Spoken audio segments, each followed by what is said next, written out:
మొదటి తిమోతికి రాసిన పత్రిక 2వ అధ్యాయము 10వ వచనం. దైవ భక్తి గలవారమని చెప్పుకొను స్త్రీలకు తగినట్టుగా, అంటే నువ్వు భక్తురాలు అని దేవుడు అంటున్నాడు, భక్తురాలు అని నీకు తెలుసు. పరిచారకురాలు అని దేవుడు అంటున్నాడు, నీకు తెలుసు. అలానే నన్ను చూసి నా దేవుడు అంటాడు నువ్వు సేవకురాలువి అంటాడు, నువ్వు బోధకురాలువి అంటాడు. అది నాకు తెలుసు, దేవునికి తెలుసు. అంటే మనందరికీ తెలుసు. అయినప్పటికీ కూడా నువ్వు పరిచారకురాలువైనా, నువ్వు భక్తురాలువైనా, నువ్వు సేవకురాలువైనా, నువ్వు బోధకురాలువైనా ఆ చెప్పుకునే ఆ స్థానానికి తగినట్టుగా నువ్వు బతుకుతున్నావా లేదా? పాశ్రమ అనగానే పాశ్రమ అయిపోదు, భక్తురాలు అనగానే భక్తురాలు అయిపోదు అంటుంది ఇక్కడ వాక్యం. నువ్వు భక్తికి తగినటువంటి క్రియలు నీలో ఉన్నాయా? నువ్వు పొందిన అర్హత హోదాకి తగినట్లుగా నువ్వు బ్రతకటం అనేది నువ్వు నేర్చుకున్నావా, అభ్యాసం చేసుకున్నావా అనేది ఇక్కడ ప్రశ్నగా ఉన్నది. ఇక్కడ దైవజనుడు అంటూ ఉన్నాడు, దైవభక్తి గలవారమని చెప్పుకొను స్త్రీలకు తగినట్లుగా. నేను విశ్వాసిని నువ్వు అన్నావంటే, నేను భక్తురాలని అన్నానంటే, నేను పరిచారకురాలని అన్నానంటే, నేను సేవకురాలని అన్నావంటే, అక్కడే నీ యొద్ద నుంచి దేవుడు కోరుకునేవి చాలా ఉంటాయి. అవి నువ్వు ఇవ్వగలుగుతున్నావా? అవి నువ్వు చేయగలుగుతున్నావా? ఆ విధంగా నీ జీవితాన్ని దేవునికి సమర్పించుకొని సువాసనగా ఉండగలుగుతున్నావా? అయితే నీ స్థానము మామూలు స్థానంగా ఉండదు, ఉన్నతమైన స్థానంలో నీ దేవుడు నిన్ను నిలబెడతాడు. ఈ ఒక్క విషయం తెలుసుకునే విషయంలో చాలామంది వైఫల్యం చెప్తూ ఉంటారు. పాశ్రమ అంటారు, నోటి మాట సరిగా ఉండదు, నడవడిక సరిగా ఉండదు, వస్త్రధారణ సరిగా ఉండదు, మాట తీరు సరిగా ఉండదు. అనేక రకాలుగా బలహీనమైన స్వభావంలోంచి బయటికి రాలేనటువంటి దీనస్థితి కలిగినటువంటి వారుగా కొందరు ఉంటూ ఉంటారు. కొంతమంది పరిచారకురాండ్రు వండండి, పెద్దలు వండి అంటుంటారు. కానీ దానికి తగినటువంటి ఔన్నత్యాన్ని, వ్యక్తిత్వాన్ని అలవర్చుకోకుండానే మేము ఆ స్థానంలో ఉన్నామని భ్రమపడుతూ ఉంటారు. భక్తికి తగినటువంటి ఫలాలు నీలో దేవుడు చూడాలని ఆశపడుతున్నాడు. కాబట్టి ఆ ఫలము నీలో ఉంటే చాలా మంచిది. ఆ ఫలము లేనప్పుడు నువ్వు అనుకున్నా ప్రయోజనం లేదు. నేను సేవకురాలను అనుకున్నా, నువ్వు పరిచారకురాలు అనుకున్నా, నువ్వు భక్తురాలు అనుకున్నా ప్రయోజనం లేదని వాక్యం తెలియజేస్తుంది. దేవుని యెడల భయభక్తులు గలవారమని చెప్పుకుంటున్నటువంటి మీరు ఏం కలిగి ఉండాలి? వాక్యంలోకి మనం వెళ్దాం. దైవభక్తి గలవారమని చెప్పుకున్న స్త్రీలకు తగినట్లుగా సత్క్రియల చేత మిమ్మల్ని మీరు అలంకరించుకోవాలంటున్నాడు. ఆ సత్క్రియల చేత అలంకరించుకోవడంలో బిజీగా ఉండాలి. మనం ఎవరూ పర్ఫెక్ట్ కాదు. ఒక మనిషి మనలో తప్పు పట్టాలన్నా తప్పు పట్టగలడు, దేవుడు తప్పు పట్టాలన్నా తప్పు పట్టగలడు. తప్పులని సరిదిద్దుకుంటూ మనం సంపూర్ణతలోనికి వెళ్ళటానికి, క్రీస్తు యేసు యొక్క సారూప్యంలోకి వెళ్ళటానికి ప్రయాసపడేవారిగా ఉండాలని దైవవాక్యం తెలియజేస్తుంది. నిన్ను నువ్వు ప్రతిరోజు కూడా అలంకరించుకో. నా భర్త బాగలేదు, నా పిల్లలు బాగలేదు, మా అత్తగారు బాగలేదు, మా కోడలు బాగలేదు అనే విషయానికి ముందుగా అత్తగా నేనేం చేస్తున్నాను, అసలు కోడలుగా నేను నా అత్తగారి విషయంలో నేను ఎలా ఉండాలి, ఏం చేయాలి? సరే, నా భర్త నన్ను తిడుతున్నాడని నేను అనుకుంటున్నాను, కానీ ఒక భార్యగా తిట్టించుకునే పనులు నేను ఏమైనా చేస్తున్నానా? ఆయనకు కోపం రేపే పనులు నేను ఏమైనా చేస్తున్నానా? ఆయన మనస్తాపానికి గురి చేసే పనులు నేను ఏమైనా చేస్తున్నానా? ముసురువాన్లాగా ఎప్పుడు ఆయన నా నోటి మాట చేత గూర్చుతూ, హింసిస్తూ, అవహేళన చేస్తూ నేనేమైనా ప్రవర్తిస్తూ ఉన్నానా అనేది కూడా నువ్వు చూసుకోవడం చాలా ప్రాముఖ్యమైనది. ఆయన ఏమంటున్నాడు, ఇంటోళ్ళు ఏమంటున్నారు అనేది ఒక పక్కన పెడదాం. ఇక్కడ మన పర్ఫెక్షన్ గురించి మనం మాట్లాడుకుంటూ ఉన్నాం. నా వంతుగా నేనేం చేయాలి, ఇతరులు మనకి ఏం చేయాలి అని అనుకుంటామో అది ముందుగా నువ్వు ఇతరులకి చేయమంటున్నాడు యేసు ప్రభువారు. హల్లెలూయా. సో ఈ రోజున ప్రతి ఇంటిలో కూడా ఒక సువాసన ఉన్నది, ఒక వెలుగున్నది, ఒక ఆశీర్వాదం ఉన్నది అన్నట్లుగా నీ జీవితమే 10 మందికి, 10,000 మందికి, సమాజానికి దీవెనకరంగా ఉండాలంటే what I have to do, what are my responsibilities, what to do, what not to do, నేనేం చేయాలి, నేనేం చేయకూడదు, నా బాధ్యతలు ఏంటి, నేను నిర్వర్తించవలసిన కార్యక్రమాలు ఏంటి అనే విషయాల గురించి నిన్ను నువ్వే పదును పెట్టుకోవటం ప్రారంభిస్తే, నిన్ను నువ్వే మార్చుకోవడానికి ప్రయత్నం చేస్తే, నీ యొక్క గుణంలో మార్పులు చేర్పులు తెచ్చుకోగలిగితే, ఆ సహనశీలిగా, ఆ దీర్ఘశాంతము, ఆ వినయము, వినమ్రతకి నీ జీవితంలో ప్రాముఖ్యతనివ్వటం నువ్వు ప్రారంభిస్తే, నేను చెప్తున్నాను దేవుని బిడ్డలారా, నీ ఇల్లంతా కూడా ఒక నూతన వెలుగుతో, సంతోషంతో నింపబడబోతుంది. ఎవరో మారాలని ప్రతి ఒక్కరూ ఆశపడతాం, కానీ ప్రతి ఒక్కరూ ఆలోచించాల్సింది నేను మార్చుకోవాల్సింది ఏమైనా ఉన్నదా? నన్ను సరిదిద్దేవాళ్ళు, నన్ను దిద్దుబాటు కలిగి ఉండని చెప్పేవాళ్ళు నేను కలిగి ఉన్నానా లేదా? నన్ను గద్దించేవాళ్ళు నేను కలిగి ఉన్నానా లేదా? నన్ను సరిచేసేవాళ్ళు నేను కలిగి ఉన్నానా లేదా అని నువ్వెప్పుడూ కూడా ఆలోచన చేస్తూ ఉండాలి. నిన్ను ప్రేమిస్తున్నాడేమో దేవుడు, నీ ఇంటిని బాగు చేయడానికి వాక్య రూపంలో ఏదైనా దేవుని వాక్యం నీ వద్దకు వచ్చినప్పుడు, నీ క్షేమం కోరేవాళ్ళు, నీ శత్రువులు కాదు. ఏదైనా ఒక మంచి మాట చెప్పినప్పుడు రిసీవింగ్ స్పిరిట్ అనేది నీలో ఉండాలి. నువ్వు దాన్ని స్వీకరించగలిగినటువంటి ఆలోచన నువ్వు కలిగి ఉంటే అద్భుతంగా నీ జీవితం ఉంటుంది. అన్నీ చెడాబడా మాట్లాడే, దారిని పోయే దానయ్య మాట్లాడితే వినాల్సిన అవసరం లేదు. కానీ నీ యొక్క జీవితాన్ని గురించి ఎరిగిన వారు, తెలిసిన వారు, నీకన్నా ఒక మెట్టు పైన ఉన్న వాళ్ళు నీతో వచ్చి మాట్లాడినప్పుడు మరి ఆ దిద్దుబాటుని, ఆ ఆలోచనని, ఆ సలహాని తీసుకోవటం నీకెంతైనా ఆశీర్వాదమని ప్రభువైన దేవుడు తెలియజేస్తున్నాడు. ఈ రోజున నా ప్రియ సహోదరి, అద్దంలో నీ ముఖం చూసుకున్నట్లుగా నీ హృదయాన్ని, నీ స్వభావాన్ని కూడా నువ్వు చూసుకుంటూ వెళ్ళినట్లయితే, నిన్ను నీవు పదును పెట్టుకోగలిగితే, నిన్ను నీవు సమర్థవంతురాలుగా చేసుకోగలిగితే, నిన్ను నువ్వు గొప్ప ప్రార్థనా యోధురాలుగా నీ జీవితాన్ని ఒక ఆత్మీయ క్రమశిక్షణతో మార్చుకోగలిగితే, నీ టెంపర్మెంట్స్ని, నీ ఇమోషన్స్ని, నీ భావోద్వేగాల్ని నువ్వు ఆధీనపరుచుకొని స్వాధీనపరచుకోగలిగితే, దేవుని యందు నిరీక్షణ కలిగి ఉండట్లో నిన్ను నువ్వే అభ్యాసం చేసుకోగలిగితే, దేవుని దృష్టికి నువ్వు యోగ్యురాలుగా ఉంటావు, ఘనురాలుగా ఉంటావు. దైవ ఆశీర్వాదములు నీ ఇంట్లో పొంగి పొరలటం ప్రారంభిస్తాయి. హల్లెలూయా. ఈరోజు లైవ్లో వాక్యంటున్న ప్రతి ఒక్కరూ కూడా మీ కుటుంబాలలో మిమ్మల్ని దేవుడు గొప్ప దీవెనకరంగా ఉంచునుగాక. కొంతమంది స్త్రీలు వారు ఏ విధంగా వారి వారి స్వభావాలను అనుసరించి వారు నడుచుకున్నారు, దానివల్ల వారికి కలిగిన మేలు ఏమైనా ఉన్నాయా, కీడు ఏమైనా ఉన్నదా? ఇక్కడ మనం చూస్తే ఆదికాండం 3వ అధ్యాయము 16వ వచనం, ఆదికాండం 3వ అధ్యాయం 6వ వచనంలో హవ్వ ఈవిడ కోరికలు కలిగిన స్త్రీ. ఆవిడ దేవుడిచ్చిన దాంతో సంతృప్తిగా ఉండే మనసు ఆమెకు లేదు. అలానే భర్త విధి విధానాలు చెప్పినప్పుడు దానికి కొట్టిందే తప్ప దానికి లోబడే తత్వము ఆమెకు లేదు. అవ్వకి దేవుడిచ్చినటువంటి ఆనందాన్ని అనుభవించడం కన్నా ఇంకా ఏదో తనకు కావాలనే కోరికలు. దేవుడు తనకిచ్చినటువంటి స్వాతంత్రములు ఆనందించకుండా ఇంకా ఏదో దేవునికి తెలియంది, భర్తకు తెలియంది, నేనే అన్నిటినీ తెలుసుకొని ఇంటిని చక్కబెట్టాలనేటువంటి ఆవేశం, తొందరపడుతున్నాం అవ్వమ్మలో మనం చూడగలుగుతున్నాం. ఆమెకి కొన్ని కోరికలు ఉన్నాయి. ఆ కోరికల గురించి మాట్లాడటానికి సాతాను వచ్చాడు. సాతాను వచ్చి చెప్పగానే నువ్వు దేవుడి కన్నా గొప్పదానివవుతావు, నువ్వు తిను, నీ భర్తతో తినిపించు అనగానే ఆ తన కోరికను అనుసరించి ఆమె చేయటం వలన ఆ కోరిక ఆమెకి దుష్ట ప్రభావాన్ని తీసుకొచ్చింది. ఆ కోరిక ఆ ఇంటికి శాపాన్ని తీసుకొచ్చింది. ఆ కోరిక మానవాళికే శాపాన్ని తీసుకొచ్చింది.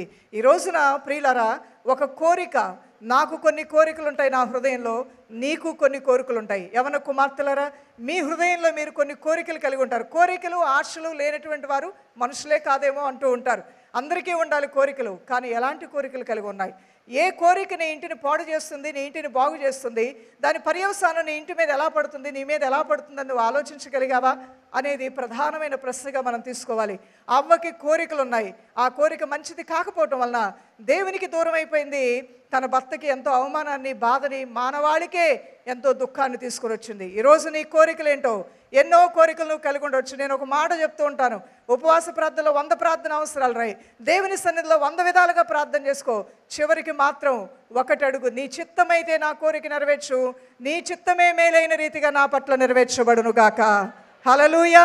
తర్వాత మరొక వాక్యం చూడండి, సంఖ్యాకాండం 12వ అధ్యాయము 1 నుండి 15 వచనాలు చూస్తే, మిరియాము ఆమె అధికారాన్ని కోరుకుంది, ఉన్నతమైన పదవిని కోరుకుంది, కోరుకోని దాన్ని కోరుకొని కుష్టి వ్యాధిగ్రస్తురాలైంది. చూసారా ప్రియులారా, దేవుడు ఆమెకంటూ ఒక ఆధిక్యత ఇచ్చాడు. దేవుడు ఆమెకంటూ ఒక మంచి స్థానాన్ని ఇచ్చాడు. ఆమె స్థానంలో ఆమె ఉండటమే ఎంతో ఉత్తమం. ఆమె స్థానంలో ఆమె ఉండటమే ఆమెకు గౌరవం. కానీ తన యొక్క సహోదరుడైన మోషే స్థానాన్ని ఆమె కోరుకోవటం అనేది అక్కడ దౌర్భాగ్యమైన పరిస్థితి. ఎవరికి ఇవ్వబడిన స్థానాల్లో వారు ఉండినప్పుడు అది చాలా గౌరవప్రదంగా ఉంటుంది, ఆనందంగా ఉంటుంది. అందువలన దేవుడు అన్నాడు, ఒక భార్యగా నీకు ఇచ్చిన స్థానమే చాలా గొప్పది. నీ భర్త మీద అజమాయిషీ చేయాలని నువ్వు ఎందుకు అనుకోవాలి? నీ ఇంటి వారి మీద అధికారం చెలాయించాలని నువ్వు ఎందుకు అనుకోవాలి? అధికారం చెలాయించి నువ్వు మూడురాలుగా మారుతావు. మరి కొంతమంది వారి భర్తలకి అధికారం ఇచ్చి రాజులను చేసి వారు రాణులుగా మారుతారు.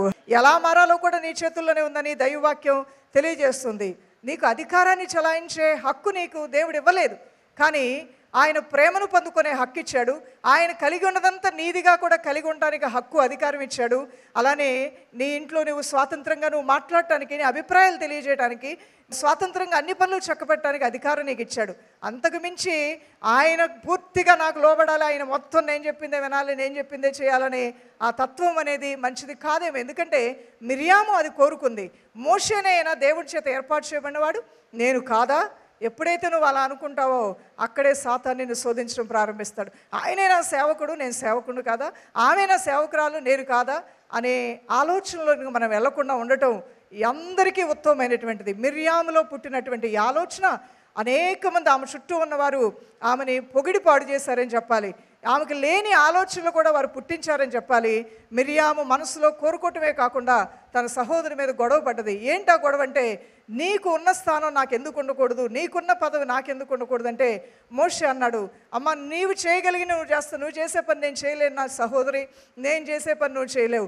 మన ఇద్దరము కలిసి జోడెద్దులు బండుల్లాగా వెళ్తే సమాజాన్ని, ఈ లక్షలాది కార్బలాన్ని మన ఇంటికి దేవుడి దన్ని తెచ్చి మనందరికి ఒక్కొక్క బాధ్యత ఇచ్చాడు, మనం చక్క పెట్టుకుని వెళ్తే మంచిది. కానీ నేను నీకు పోటీ కాదు, నువ్వు నాకు పోటీ కాదని చెప్పినా వినలేదంట. వెంటనే దేవాతి దేవుడు వచ్చాడు అక్కడికి. ఆయన కోపము రగులుకొనగా మిరియాముకు కుష్ఠవ్యాధి వచ్చింది. యేసయ్య కోపము రగులుకుంటే ప్రియులారా అక్కడ నష్టమే కలుగుతుంది. దేవునికే కోపము రేపే అంత పరిస్థితి మిరియాము తెచ్చుకుందంటే ఆమెలో ఉన్నటువంటి అహంకారం, గర్వం ఏ స్థాయికి వెళ్ళిందో ఒక్కసారి గమనించు. అంటే ఇది మిరియాము యొక్క స్వభావం. ఆమె కోరుకోకూడని వాటిని కోరుకొని నష్టపోయినట్లుగా మనం చూస్తూ ఉన్నాం. మరొక స్త్రీ గురించి చూద్దాం. రూతు గ్రంథం 1:16 ఒక స్థిరమైన మనసు కలిగిన స్త్రీ ఈవిడ. ఇంటి పరిస్థితులు చక్కబెట్టుకోవాలి, అత్తను బాగా చూసుకోవాలి, ఈ కుటుంబాన్ని చక్కగా పెట్టుకోవాలి. గాలికి తెగిపోయిన గాలి పటంలాగా ఎటు పడితే అటు నా ఇల్లు వెళ్ళిపోతుంది, ఈ ఇల్లుని స్థిరపరచుకోవాలి. ఆ యెహోవా దేవుని ఆశీర్వాదాలు నా ఇంట్లో నేను కలిగి ఉండాలి. విధవరాండ్రు అయినప్పటికీ కూడా ఇద్దరం ఆ దేవుని కృప మేము పొందుకోవడానికి ఏం చేయాలో అది చెయ్యాలి అని తన మనస్సుని స్థిరపరచుకొని దేవుని మీద తన మనస్సు పెట్టి ఆశీర్వాదం పొందుకున్న స్త్రీ రూత్ అయి ఉన్నది. మరొక సహోదరి 1 సమూయేలు గ్రంథం 1:20 హన్నా. ఇప్పుడు విశ్వాస యోధురాలుగా మనం చూస్తున్నాం. తనకు కష్టం వచ్చినప్పుడు దేవుని సందుకు వచ్చి పిల్లలు లేకపోతే పిల్లలు లేరని ఏడుస్తూ కూర్చోలేదు, కానీ మానకుండా విసిగిపోకుండా ప్రతి సంవత్సరము తన భర్తతో కలిసి దేవుని దేవాలయంలోనికి వచ్చి ప్రార్థన చేసుకొని ఆమె మొక్కుబళ్ళు చేసుకొని సాధించిందంట. హన్నాకు ఒక ఇబ్బందికరమైన పరిస్థితి వచ్చిన, అవమానం తనకు వస్తూ ఉన్నప్పటికీ కూడా, కుటుంబ పరిస్థితులు సరిగా లేకపోయినప్పటికీ కూడా, తనకు లేకపోవటం ఇతరులకు అవకాశం, అంటే తనకి సంతానం లేకపోవటమే ఇతరులు అవకాశం తీసుకొని తను అవమానపరుస్తున్నారనే ఆ స్థితి ఆమె చూసినప్పుడు, నాకేది లేదో అది నాకు ఇవ్వు ప్రభువా, నాకేది కావాలో అది ఇవ్వు ప్రభువా అనండి. నాకేది లేదో అది ఇవ్వు ప్రభువా, నాకేం కావాలో అది ఇవ్వు ప్రభువా, అవమానం కొట్టివేయి ప్రభువా. ఈ చిన్న ప్రార్థన చాలమ్మా నా సహోదరి, చిన్న ప్రార్థన చాలు. నువ్వు ఇదే ప్రార్థన చేసుకో. హన్నం ఇదే ప్రార్థన చేసింది. మందిరానికి రావటం మానేలా, ప్రార్థన మానలేదు. ఇంకా ఆమెలో ఆసక్తి పెరిగింది రోజు రోజుకి కూడా. ఎప్పుడైతే నీ ప్రార్థనలకు జవాబు రాలేదో హన్నా వలె ఇంకా పట్టుదలతో నువ్వు దేవుని కృపాసనం యొద్దకు వెళ్ళు, ప్రభువు నిన్ను దర్శిస్తాడు. ఒక మేరీ స్మిత్ మొహఫెట్ అనేటువంటి ఈ సహోదరి 1800s 1834 నుండి 1850 సంవత్సరాల్లో ఇంగ్లాండ్ దేశం నుంచి తన భర్తతో కలిసి సౌత్ ఆఫ్రికా వెళ్ళింది. అక్కడ కేప్ టౌన్ అనేటువంటి ప్రాంతంలో తన భర్తతో కలిసి సేవా కార్యక్రమాల్లో ఆవిడ పాల్గొంది. మేరీ స్మిత్ మొఫెట్ భర్తకి సేవకి ఎలా ఉందంటే నమ్మకమైన సహకారిగా, నిజమైన భాగస్వామిగా, సేవలో నమ్మకమైన సహకారిగా. సహకారం ఇవ్వకుండా ప్రతిసారి కూడా సణుగుతూ గొణుగుతూ కోపం రేపుతూ ఉంటే ఒక సేవకుడు సేవ చేయలేడు. ఆవిడ ఎలా ఉందంటే నమ్మకమైన సహకారిగా, నిజమైన భాగస్వామిగా ఆవిడ తన భర్తతో కలిసి ఎన్నో మైళ్ళు మరి ఎద్దుల బండుల మీద నడిచిందంట, కాలినడక నడిచిందంట. యుద్ధాలు ఆ సమయంలో వచ్చినప్పుడు ఆ యుద్ధ సమయంలో తన భర్త కృంగిపైన బలపరిచి ధైర్యపరిచి వెనక్కి తిరిగి వెళ్ళకూడదండి, నాగులు మేము చేయి వేసాం, మనం దేన్నైనా సహించుకుందాం, చనిపోతే ఇక్కడే చనిపోదామని ఆవిడ ఒక మంచి ప్రేరణగా తన భర్తకుంది. ఆ తర్వాత సటస్కానా అనేటువంటి ఒక భాష ఉందంట అక్కడ ఆ నల్లవాళ్ళ మధ్యలో. సటస్కానా అనేటువంటి భాషలోనికి తర్జుమా చేసిందంట బైబిల్ని. అందువలన స్త్రీలు దేనికి దూరంగా ఉండాలి, ఏ విషయాలు కలిగి ఉంటే స్త్రీలు భక్తిహీనరాళ్ళు అవుతారంటే ముచ్చట్ల కోసం చెవి కోసుకున్నామంటే ముచ్చట్ల కోసమే అలవాటు పడే అవ్వమ్మ ఉన్న దీవెలన్నీ పోగొట్టుకుంది. ఈవిడ ముచ్చట్లకు అవకాశం ఇవ్వాల, బైబిల్ తర్జుమా చేయడానికి తన సమయాన్ని హెచ్చించింది. హల్లెలూయా. భర్తతో పాటు వెళ్ళిన ఈవిడ ఊరు కథలు, ఇంటి కథలు, సంఘముల కథలు, విశ్వాసుల కథలు, ఈ చెత్తంతా తన హృదయంలోకి తీసుకోకుండా ఆవిడ చేసింది ఏంటో తెలుసా? ఆవిడ తర్జుమా చేయడం ప్రారంభించింది. తర్జుమా చేయడం అంటే మామూలు విషయం అండి. ఎన్ని డిక్షనరీ చదవాలి, ఎంత అవగాహన ఉండాలి, ఎంత స్టడీ చేయాలి, అది మామూలు విషయమా? కాదు. ఒక బుక్ రైటింగ్ అంటే అది మామూలు విషయమా? కానే కాదు. ఒక పుస్తకం రాయటం అంటే అది మామూలు విషయం కానే కాదు. అలాంటిది తనకు తెలియని భాషని భర్త ఒకవైపు సేవ చేస్తుంటే ఈవిడ మరొక వైపున భాష నేర్చుకొని వాళ్ళ యొక్క సంప్రదాయాలు వారి పద్ధతులు నేర్చుకొని ఆమె పనిలో ఆమె నిమగ్నమై ఉండి కొంతకాలానికి సంతానాన్ని కని ఆ సంతానాన్ని కూడా ఎంతో చక్కగా ఒక మిషనరీ కుటుంబంలో పిల్లలు ఎలా పెరగాలో అలా పెంచిందంట. రఫ్గా పెంచలేదు, అహంకారంగా పెంచలేదు. ఆ పిల్లల్ని చాలా వినయంతో భక్తిగా ఆ తల్లి తను ఎలా మిషనరీ దర్శనం కలిగి ఉందో అలాంటి దర్శనమే నూరు పోసిందంట. దానివల్ల ఆమెకు జరిగిన మేలేంటో తెలుసా? ఇక్కడ మనం చూసినట్లయితే డేవిడ్ లివింగ్స్టన్ మనకు చాలామంది తెలుసు. ఈవెన్ షైన్ పాల్ చెప్పారు, పాస్టర్ గారు చెప్పారు, చాలాసార్లు విన్నారు. ఈయన కూడా ఒక మిషనరీ సౌత్ ఆఫ్రికాకి. డేవిడ్ లివింగ్స్టన్ అనేటువంటి ఒక దైవజనుడికి తన పెద్ద కుమార్తెను ఇచ్చి పెళ్లి చేసింది. వీళ్ళు చేసిన సేవ కన్నా వాళ్ళు ఇంకా అద్భుతమైన సేవ చేశారంట. అవును ప్రియులారా, ఒక తల్లి ఒక దర్శనం కలిగి ఉంటే, ఒక పరిచారకులారు ఒక దైవజనురాలు ఒక దర్శనం కలిగి ఉంటే దానిలో నుండి దేశాలని ప్రపంచాలని ప్రభావితం చేసేటువంటి ఎన్నో అద్భుతాలను దేవుడు చేయడానికి ఇష్టపడుతున్నాడు. త్రాసులో నెగ్గుతావా తేలిపోతావా అనేవి రెండు దేవుడు పెడతాడు నీ ముందు నా ముందు. వాటిని మనం చూసుకోవాలి, వాటిని మనం పరీక్షించుకోవాలి, తెలుసుకోవాల్సిన వారంగా కూడా ఉన్నాం. అందువల్ల ప్రియులారా, దేవుని వాక్యంలోకి మనం వెళ్ళినట్లయితే 1 తిమోతి రాసిన పత్రిక 2వ అధ్యాయము 10వ వచనంలోంచి ఈరోజు నేను వాక్య సందేశాన్ని మీతో మాట్లాడుతూ ఉన్నాను. ఏమిటే ఆ మాట? దైవ భక్తి గలవారమని చెప్పుకుని స్త్రీలకు తగినట్లుగా మనందరం ఏం చేయాలంట? సత్క్రియల చేత అలంకరించుకోవాలి. ఆ అలంకరణ హవ్వ కలిగి ఉందా, మిరియాము కలిగి ఉందా, రూతు కలిగి ఉన్నదా, హన్నా కలిగి ఉన్నదా అనే విషయాన్ని మనం పరీక్షించుకుంటూ ఉన్నాం. ఆ తర్వాత 1 సమూయేలు గ్రంథం 25వ అధ్యాయము 18-19 వచనాలు. అబీగయేలు ఈమెడ ముందు చూపు కలిగిన స్త్రీ, ఆలోచన కలిగిన స్త్రీ, ఇంటి మీదకి గొడవలు రాకుండా తన ఇంటిని కాపాడుకుంది అబీగయేలు. అలానే షూనేమీరాలు 2 రాజుల గ్రంథం 4వ అధ్యాయము 8-10 వచనాలు. అతిథి సత్కార్యములు కలిగిన స్త్రీ, దైవజనులను గౌరవించే గణపరిచే మనస్సు కలిగిన స్త్రీ, దేవుని కార్యాలని గౌరవించిన స్త్రీగా ఉన్నాం. అలానే ఎస్తేరు గ్రంథం 4వ అధ్యాయము 16వ వచనము, స్వయంగా తనను తాను త్యాగం చేసుకున్న స్త్రీ ఈవిడ. అలానే లూకాసు వార్త 1వ అధ్యాయం 43వ వచనం, ఎలిజబెత్ వినయ మనస్సు కలిగి దేవుని చిత్తానికి అప్పగించుకున్న స్త్రీగా ఉన్నది. అలానే లూకాసు వార్త 1వ అధ్యాయము 30-33 వచనాలు. ఇక్కడ మరియమ్మ దయాప్రాప్తురాలు, దేవుని దయ పొందుకొని దేవుని చేతనే ఎన్నుకోబడిన స్త్రీ. హల్లెలూయా! దేవుని చేత ఎన్నుకోబడుట అంటే అది మామూలు విషయం కాదండి. ఆ దూత లోపలికి వచ్చి ఆమెను చూచి దయాప్రాప్తురాలా, నీకు శుభము, ప్రభువు నీకు తోడై ఉన్నాడని చెప్పను. చూడండి, దేవుని యొక్క ఆశీర్వాదాలు, ఈ బ్లెస్సింగ్స్ నీ పైకి నా పైకి రావాలంటే you have to mould your self. నిన్ను నీవు వాక్యానుసారంగా మరల్చుకుంటూ వెళ్తుంటే నిశ్చయముగా ఆయన నిన్ను ఎన్నుకోవటం ప్రారంభిస్తాడు, నీకు శుభములు పలకటం ప్రారంభిస్తాడు, నీకు తోడయ్యుండి నడిపిస్తాడు. ఆయన నేను విధవరాండ్రను కదా అనుకోవద్దు, నీ దేవుడు నీకు తోడయ్యుండి నడిపిస్తాడు. నేను భర్తను కోల్పోయిన మనస్త్రాలను కదా అనుకోవద్దు, నీ దేవుడు నీకు తోడయ్యుండి నడిపిస్తాడు. తండ్రి లేని పిల్లలం కదా అని అనుకోవద్దు, నీ దేవుడు నీకు తోడయ్యుండి నడిపిస్తాడు. ఆయన దయ ఎవరైతే పొందుకుంటారో వారికి శుభము జరగబోతుంది. దైవజనమా, ఆయన దయ ఎవరైతే పొందుకుంటారో వారి జీవితాల్లో దేవుని యొక్క హస్తం ఎల్లప్పుడూ తోడై ఉంటుంది. అందుకని నువ్వు ఎందుకు భయపడాలి, దేనికి భయపడాలి? ఒక విషయం గురించి నువ్వు ఆలోచించు. వాక్యపు వెలుగులో నేను వింటున్న దానిని నా జీవితంలో అవలంబించుకునేటువంటి ఆ జ్ఞానం నాకు దయచే ప్రభువా, ఆ రీతిగా నన్ను మార్చు ప్రభువా. నువ్వు ప్రార్థన చేసుకుంటూ ఆ రీతిగా నువ్వు జీవించడం ప్రారంభిస్తే శుభముల తర్వాత శుభములు నిన్ను వెంబడిస్తాయి, ఆశీర్వాదముల తర్వాత ఆశీర్వాదములు నిన్ను వెంబడిస్తాయి. నీ యొక్క జీవితంలో దైవ ప్రత్యక్షతలు అన్ని మేలుకరంగా నువ్వు చూడగలుగుతావు. అందువల్లనే ప్రియులారా, ఒక భక్తి కలిగిన ఉత్తమమైన స్త్రీకి ఉండవలసిన లక్షణాలు కూడా ఇక్కడ మనం తెలుసుకోవాల్సిన ఆవశ్యకత ఉంది. దెబోరా ఒక మంచి నాయకురాలని చెప్పొచ్చు. నాయకత్వ లక్షణాలు ఉన్నాయి. ఆవిడ నాయకత్వ లక్షణాలతో రాజులతో పాటు వెళ్ళి ఆమె రాజ్యాలకి కూడా గెలుపివ్వటానికి దేవుడు ఇవన్నీ వాడుకున్నాడు. అంటే ఒక విజయము, ఒక జయము, ఒక గెలుపు నీ ఇంటికి నువ్వు తీసుకొని రాగలవు యేసు నామములో. దేవుడు నీకు ఇచ్చిన నాయకత్వాన్ని నువ్వు సరైన రీతిలో, సక్రమైన రీతిలో ఒక తల్లిగానో, ఒక భార్యగానో, ఒక కోడలుగానో, ఒక అత్తగానో సరైన విధానంలో నువ్వు తీసుకుని వెళ్ళగలిగితే జయము నీ ఇంటికి రాబోతుంది. నువ్వు చేపట్టిన, నువ్వు తలపెట్టిన ప్రతి పనిలో దేవుడు నీకు తోడై ఉంటారు. దెబోరా మనలాంటి స్త్రీ కాదా? ఆవిడ ఒక అభిషిక్తురాలుగా, ప్రార్థనాపరురాలుగా ఆవిడ ఉండి ఒక మంచి ఆలోచనలు ఇచ్చే ఒక ప్రవక్తగా ఆమె ఉండి రాజ్యాలు, దేశాల యొక్క జయాలకి ఆమె దైవ సహాయంతో కారకురాలైంది. ఈరోజు నీ చిన్న ఇంటికి నువ్వు జయం పదంలో నడిపించుకోలేవా?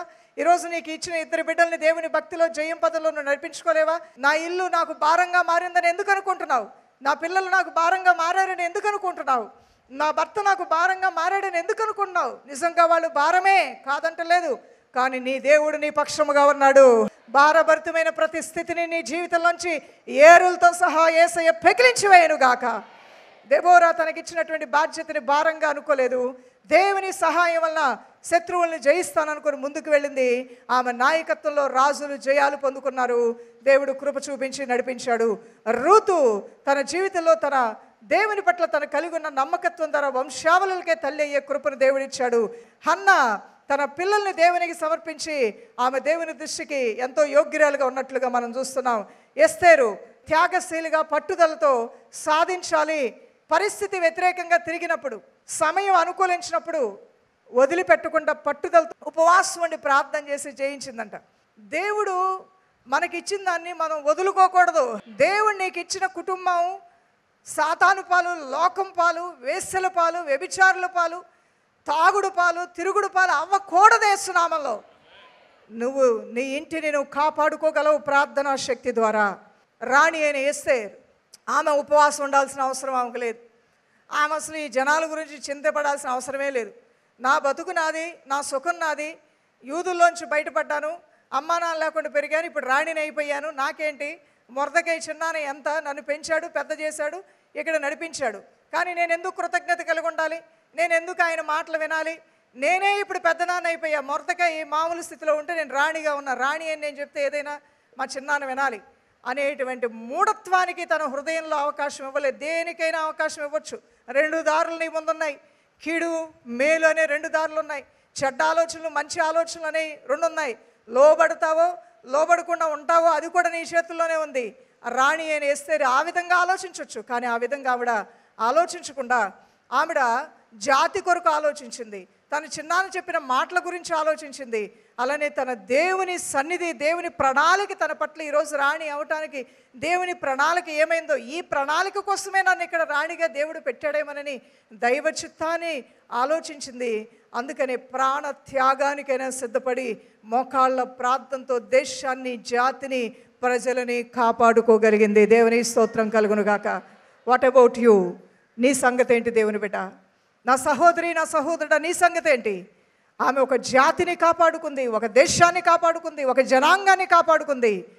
పట్టదు అనుకుంటే వదిలేస్తే వదిలేసినట్టే, కానీ వదిలేయకుండా నేను దేవునికి ఉత్తరవాదిని, నా చిన్నాన్న నన్ను ఈరోజు ఈ స్థానానికి తీసుకొచ్చింది ఎవరు? నాకు ఈ యొక్క స్థానం ఇచ్చింది ఎవరు? ఆయన మాటని నేను నిర్లక్ష్యం చేయకూడదు అనుకుంది. నేను ఏ జాతిలోంచి పుట్టాను? యోధా జాతిని కదా, అది నేను వదలకూడదు. దేవుని ప్రణాళిక ఈరోజు నా పట్ల నేను ప్రాణాలైనా తెగించి వెళ్ళాలని దేవుని ప్రణాళిక ఏమో అనుకుంది. నేను చచ్చిపోతే చచ్చిపోతాను, నేను ఉపవాసం ఉండి ప్రార్థన చేస్తాను, మీరు నా కోసం ఉపవాసం ఉండి ప్రార్థన చేయండి అని ప్రభు సన్నిధిలో మోకరించి ప్రార్థన చేసి పట్టుదలతో ఏది పోగొట్టకుండా అన్నిటినీ తిరిగి పొందుకున్న ఘనురాలు రాణి అయిన ఎస్తేర్. ఈ రోజున బైబిల్ గ్రంథంలో ఎంతోమంది ఇలాంటి మనకి ఒక ఇన్స్పిరేషన్, ఒక మాదిరికరమైనటువంటి స్త్రీలు బైబిల్ గ్రంథంలో ఎంతోమంది ఉన్నారు. దైవజనమా, సాతానుగాడు అంటాడు నీ భర్త అట తిరుగుతున్నాడు వెళ్ళిపోయాడని, వాళ్ళు వీళ్ళు వచ్చాడు, నీ పిల్లలకి నీ చేతికి అందరని, మీకు అప్పుల పాలైపోయాయని చెప్పి రకరకాలుగా అంటూ ఉంటారు. కానీ అది నీది, ఇల్లు నీది, కుటుంబం నీది, కష్టాలు కూడా నీవే, నీ యొక్క భర్త, నీ ఇంటికి సంబంధించిన మీ అత్తమామలు అన్నీ నీవే. అలాంటప్పుడు నువ్వు దేనిని విడిచిపెట్టకూడదు. నీది అనేది అపవాది ఎత్తుకొని పోవటానికి అవకాశం ఇవ్వకూడదు. నీది అనేది లోక ఆకర్షణలో పడిపోవటాన్ని నువ్వు ఒప్పుకోకూడదు. నీది అనేది భ్రష్టత్వానికి అప్పగించబట్టాన్ని నువ్వు ఒప్పుకోకూడదు.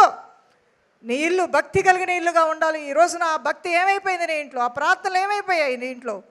రండి అందరం ప్రార్థన చేస్తామని నీ నోరు ఎందుకు మోగపోయింది? ప్రార్థన చేయి, చర్చికి వెళ్దాం, పిల్లలు ప్రార్థనకు వచ్చారో లేదా అనేటువంటి నీవు ఈ రోజున ఎక్కడ రాజీ పడ్డావు? దేనికి రాజీ పడ్డావు? ఎందుకు నువ్వు వదిలేసావు? తిరిగి రా మరలా దేవుని వైపు అని ప్రభు నిన్ను పిలుస్తూ ఉన్నాడు. దేవుని ఆత్మతో, దేవుని వాక్యంతో నీ గుండె గదులను నింపుకున్నావంటే ఈ లోకాన్ని, నీ శరీరాన్ని, నీ సమస్యల్ని చిటిక వేసినంత సులువుగా నువ్వు జయించగలుగుతావు. హల్లెలూయా. నీ గుండె గదులు ఖాళీగా ఉన్నాయంటే నీ శరీరమే నీకు శత్రువుగా మారుతుంది. లోక ఆకర్షణలకి, లోక ఇచ్ఛలకు నువ్వు త్వరగా పడిపోతావు. అలానే నీ మీదకు వచ్చేటువంటి చింతలు, అవమానాలు, దుఃఖానికి త్వరగా కృంగిపోతావు. త్వరగా కృంగిపోతావు, త్వరగా పడిపోతావు, త్వరగా ఆకర్షింపబడతావు, త్వరగా పాపంలో పడిపోతావు. ఈ ప్రమాదాల నుంచి నిన్ను బయట పడగలిగిన శక్తి నీ అంతరంగంలో ఉన్న నీ ఆత్మకు మాత్రమే ఉన్నది దేవుని బిడ్డ. అందుకని ఆత్మలో బలము పొందుకున్నవారు, ఆత్మలో శక్తి పొందుకున్నవారు అన్ని విషయాల్లో దీవించబడతారు. ఆత్మలో బలం పొందుకోవడానికి వాక్యముతో నీ హృదయాన్ని నింపుతున్నావా? ప్రార్థనతో నీ హృదయాన్ని నింపుతున్నావా? దేవుని గద్దింపులతో నీ హృదయాన్ని నింపుతున్నావా? దేవుడు ఇచ్చినటువంటి వయస్సుని, సమయాన్ని వృధా చేయకుండా, అపవిత్రమైన వాటికి కొన్నిటికి మొహమాటం లేకుండా నో అని చెప్పగలుగుతున్నావా? కొన్నిటికి ఎస్ అని చెప్పగలుగుతున్నావా? శద్రక్, మేషక్, అబేద్నెగో ఏ స్కూల్కి వెళ్ళారు? ఏ యూనివర్సిటీకి వెళ్ళి నేర్చుకున్నారండి? మోకాళ్ళ ప్రార్థన అనే యూనివర్సిటీలో వారి దేశాలనే ఏలేవారిగా దేవుడు వాళ్ళు నిలబెట్టాడు. నీ ఇంట్లో అన్నీ ఉన్నాయి. ఈరోజు నా సోఫాలు ఉన్నాయి, కార్లు ఉన్నాయి, నీకు బంగారం ఉంది, వెండి ఉంది, నీకు డబ్బు ఉంది, సంపద ఉంది. కానీ నీ ఇంట్లో ఉండాల్సిన ప్రార్థన కొరతగా ఉన్నది. ప్రార్థన లేదంటలా, చేయాల్సినంత చేయట్లా, అప్పగించుకోవట్లా, సమర్పించుకోవాల్సినంతగా సమర్పించుకోవట్లా, మొరపెట్టవలసినంతగా మొరపెట్టట్లా, దేవునికి సమయం ఇవ్వాల్సినంతగా ఇవ్వట్లా. అదే నీలో ఉన్న సమస్య. ఈ రోజున నీలో అన్నీ ఉన్నాయి సమృద్ధిగా, నీకు కొదువుగా ఉన్నది ఒకటి ఉంది. ఆ కొదువు ఏంటో నీకు తెలుసా? ఈ రోజున ఆ కొదువుని నేను సరి చేసుకుంటే నా ఇల్లు సమృద్ధితో నింపబడుతుందని నమ్మిన వారు యేసయ్యకి స్తోత్రాలు చెల్లిద్దాం. ఒక ఎస్తేరు వలె పట్టుదలతో నీది అనేది నువ్వు పోగొట్టుకోవద్దు. జాతిని పోగొట్టుకోవాలా, దేశాన్ని పోగొట్టుకోవాలా, దేవుడు తనకి ఇచ్చిన రాణి స్థానాన్ని పోగొట్టుకోవాలా. ఎందుకు దేవుడు ఆ స్థానాన్ని ఇచ్చాడో తెలుసుకొని మొరపెట్టి అన్నిటినీ పోగొట్టుకోకుండా కాపాడుకున్న జ్ఞానవంతురాలైన స్త్రీ ఎస్తేరు. ఈరోజు ఏదైనా నీ చేయి దాటిపోయిందా? ఇంట్లో ఏదైనా జరగకుండా పోయిందా? విలువైంది ఏదైనా పోయిందా? ఇంట్లో వాళ్ళ మనస్సులు చెరపబడ్డాయా, పాడైపోయాయా? నా సహోదరి, నీకు ఒక శుభవార్త. నువ్వు తిరిగి అన్నిటినీ పట్టుకోగలవు, అన్నిటినీ సంపాదించగలవు, అన్నిటినీ నువ్వు సాధించగలవు దేవుని సహాయంతో. ఇంట్లో జాబులు పోయాయా? ఉద్యోగాలు రాకుండా ఉన్నాయా? ఇల్లు లేకుండా ఉన్నదా? ఈచ్ అండ్ ఎవ్రీథింగ్, సమస్తము సకలము నీ ప్రార్థనా శక్తి ద్వారా, నీ వినయము ద్వారా, నీ సత్క్రియల ద్వారా తిరిగి సమస్తాన్ని నువ్వు సంపాదించుకోగలవు. దేవుడు గొప్పవాడు.